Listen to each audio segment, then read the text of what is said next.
Welcome to the Billboard Mastery Podcast, where you will learn the correct way to identify, evaluate, negotiate, perform due diligence on, select the construction type, build, rent the ad space, and operate billboard signs. And now, here is your host, the guy that built from scratch the largest privately owned billboard company in Dallas-Fort Worth, Frank Rolfe. The dictionary defines natural as a person regarded as having an innate gift or talent for a particular task or activity. This is Frank Rolfe with the Outdoor Billboard Mastery Podcast. We're going to be talking about a natural advertiser. This would be an advertiser for a sign that has the innate gift of being the perfect person to sell their good or service on your billboard. So why is it important to find the natural advertiser? The one that is so obvious, the one that can do so well with the sign? Well, from a financial perspective, the natural advertiser will renew. And renewal is a very important thing when you own a billboard. Back when I had my large billboard holdings down in Dallas, I had an 80% renewal rate. So what did that mean? That meant that every year I only had to re-rent 20% of my total signs. That was a huge help. When you have renewal, you have 100% occupancy continually. You don't have the time or the stress in finding a replacement advertiser. You don't have to work on what the new advertising copy should be. You don't have the risk of them going up on the sign and not liking it. You don't have the risk of them not paying you. There's every reason in the world you would want the natural advertiser. Because don't forget that a happy customer, someone who is doing well with the sign, they always pay. They never complain. It's a very happy win-win relationship. So what makes an advertiser a natural for a sign? The first thing is that they have the ability to make enough money with the sign to pay for the sign and to make a profit. So the best advertisers for signs are ones that sell products that are fairly profitable and sell products in enough quantity to make sense of the sign. Let's just look at this for a minute. Let's say you have a billboard and there's a hobby shop, and that hobby shop sells Hot Wheels cars and items like that, and they're all very low margin and they're very small transactions. Let's say on a Hot Wheels, they make 50 cents. And on a model train, they make $10.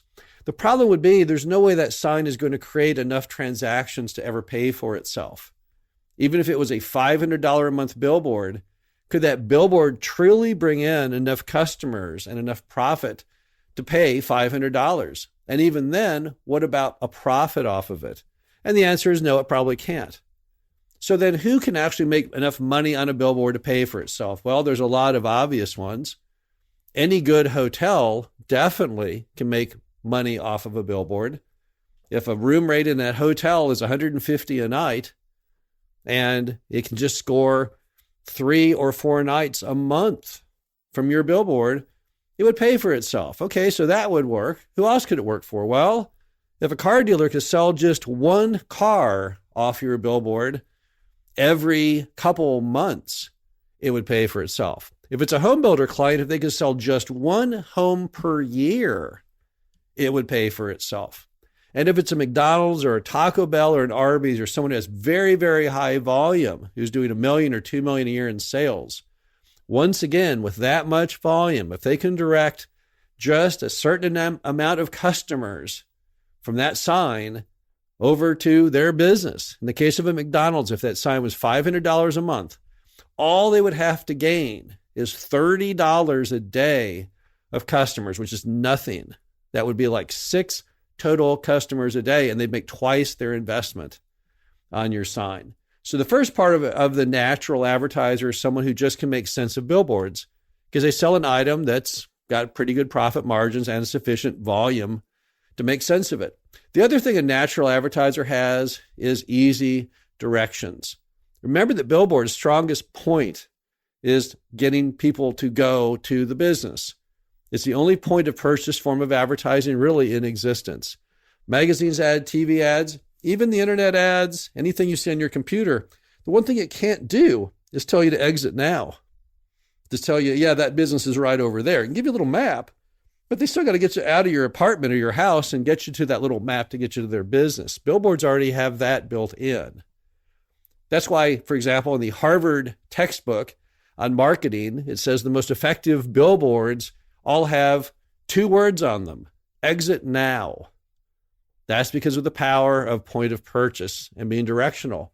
So the first thing a natural advertiser is going to have is it's going to be easy to find from that sign. And typically what that means is the words exit now, or next exit, or maybe exit number whatever if it's several exits up. So how do you find advertisers that are easy directionally, that can make money, sufficient money, off your sign to show a profit? Because those are the people who will renew year after year after year. Well, first off, the first item, which will greatly limit the pool, is easy directions. Who is at the next exit? If you go out and look at your sign and you go up the highway from your sign and you go to that first exit and you write down all the businesses at that first exit, and then maybe the second and maybe the third, and you stop there, that short list is going to contain the best natural advertiser for that sign. Maybe your list is only going to have, between those 3 exits, you might have 40 businesses. And one of those 40 is going to be the best fit. Then you look at those 40 and you say, which of these could make enough money from my sign to make sense of it? Let's see, it's not Nancy's bridal shop. Nope, that's not going to make enough money. But it might be this Taco Bell. And then what do we have here? Whoa, a new subdivision from Pulte Homes. Homes from the 150s, okay? That's a good one. And look, here's this car dealer. Let's put the car dealer down there. So take that list geographically, and then with a highlighter, highlight the ones that are the kind of raw material you need to make money off that sign. Now you've got your short list of people. Then you basically go to that short list and say, I've got a billboard that I know is a natural fit for your business. And all I want you to do is try it out. Let's do an experiment of you on this sign and put together a lease and put together some kind of creative artwork on the thing to give it a whirl. If you've got the right natural fit, it'll be very apparent that this is a winner almost from the beginning, and they'll just stay in that thing forever. But the key is to identify that natural advertiser and then to make them give it a try. Structure whatever you have to structure to get them up on the sign. Now, sometimes when you look through the natural advertisers, you'll see additional opportunities, and namely that is what it would be a shared billboard, one with 2 businesses that share a common exit. So let's say when you look down your list of natural advertisers, you see there's a McDonald's, and there's also a Marriott Courtyard Hotel, and they're right next to each other. This gives you another dimension. Now you're able to take those 2 natural advertisers and combine them, and that means the price for each is half of what it would have been.